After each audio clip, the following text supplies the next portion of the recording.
કાચબારી દોરીના ઉપયોગ પર મુકાયો પ્રતિબંધ. હાઈકોર્ટના હુકમના પાલનની રાજ્ય સરકારે દર્શાવી પ્રતિબદ્ધતા. ચાઇનીઝ અને નાયલોન દોરીનો પણ નહીં કરી શકાય ઉપયોગ.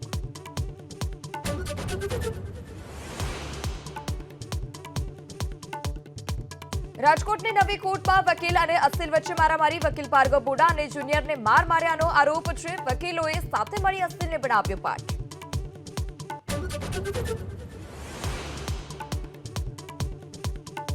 ઓનલાઈન ઓર્ડર બાદ ફૂડ ડિલિવરી લેતા પહેલા સાવધાન. વડોદરામાં ડિલિવરી બોય કરી મહિલાની છેડતી. આરોપી મોહમ્મદ અકમલ ફિરોજીવાલાની ધરપકડ.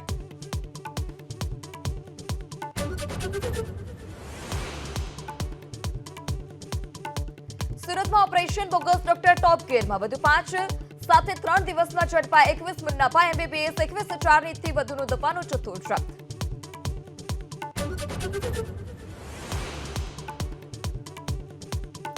સંભલમાં મસ્જિદ પાસેના કૂવાની પૂજા પર સુપ્રીમ કોર્ટે રોક લગાવી. ઉત્તર પ્રદેશ સરકાર પાસે રિપોર્ટ માંગ્યો. 21 ફેબ્રુઆરીથી વધુ સુનાવણી.